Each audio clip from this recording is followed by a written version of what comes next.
Hi. When you sleuth a company, you should always aim to discover the character of its top management. You don't think it matters? If you don't, sleuths like me will likely take your money.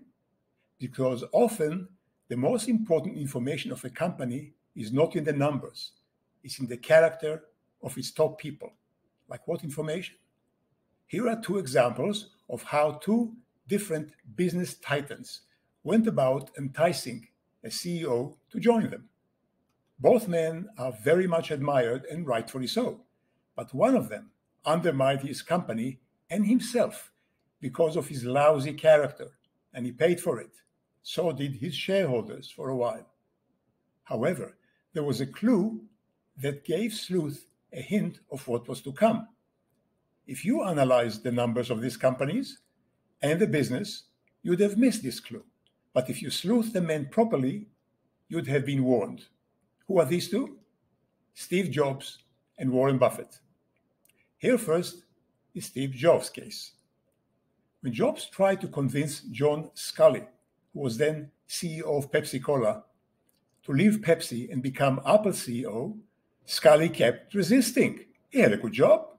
So Jobs finally said, "Do you want to spend the rest of your life selling fizzy water to children, or do you want to help change the world?" Even though Sculley was older than Jobs and more experienced, he caved in and joined. Why? Because Steve Jobs instinctively realized that Sculley, although very talented, was an agent in his soul.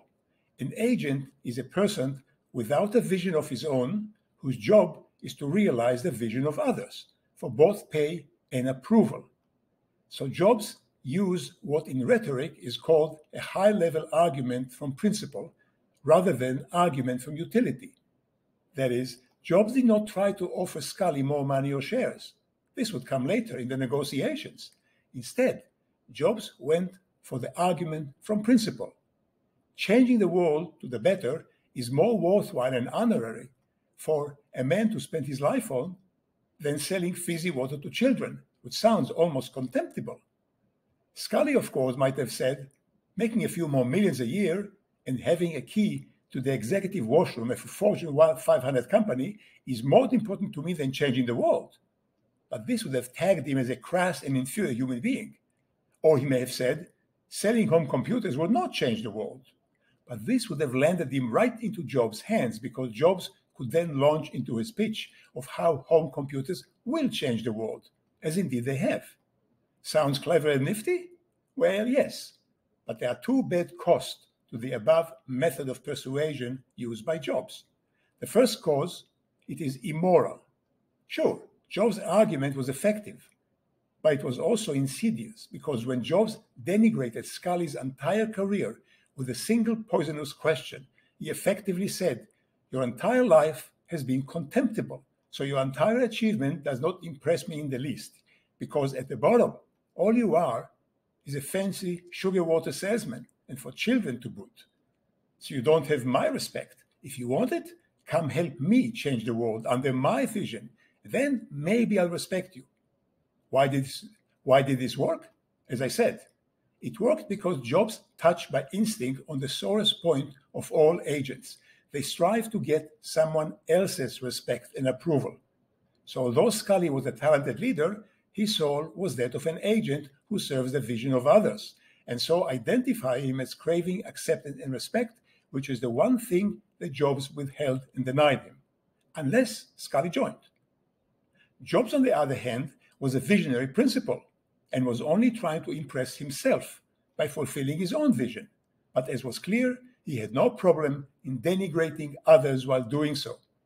Thus, the first cost to Jobs here was that he did an immoral thing, and this leaves a residue on a man's soul.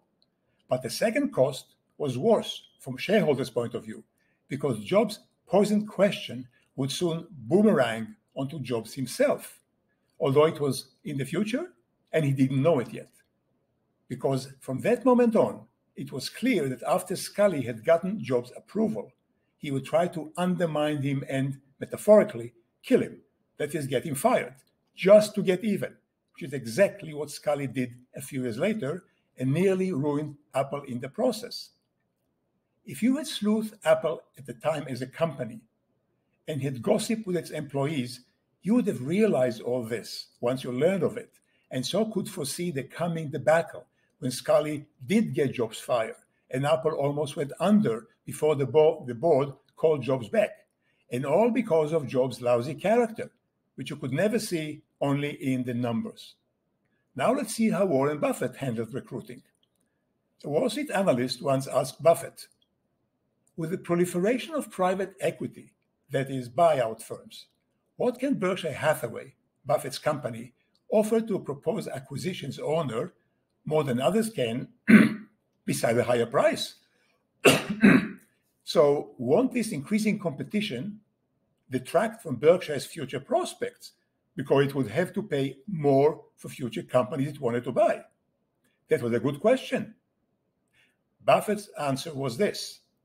We tell the owner, yes, you may sell your lovely company that it had taken you 30 years to build for a bit more money for some other buyer who will give it a nose job and put big boobs on it, then put it in the sales window and peddle it to the first old man in the raincoat that came along.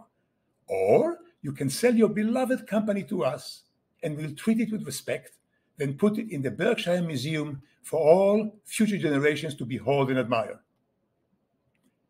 To read this speech is to marvel at Buffett's genius.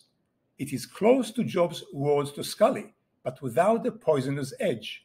To the contrary, where Jobs denigrated Scully's past achievement in order to convince him to join Apple, Buffett complimented the acquisition target's owner on his achievement, then presented Berkshire offer really as a reward for excellence that would constitute an even higher achievement, really the ultimate accolade in business. Was there poison here?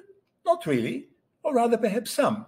No matter what you, Mr. Owner, achieves, it will never be recognized fully without Berkshire imprimatur of a buyout offer.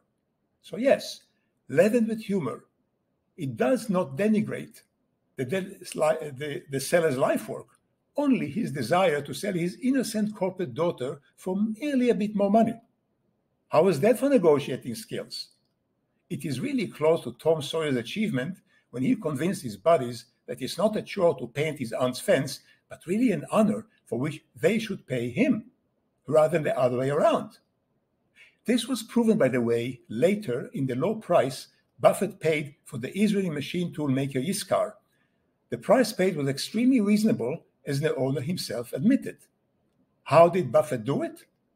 You have much of the answer in the above anecdote, but I hope you see, much of it is in Buffett's character. The difference in style is due to the different characters of the two people. Both have been successful, but Jobs' character introduced an extra element of unnecessary risk.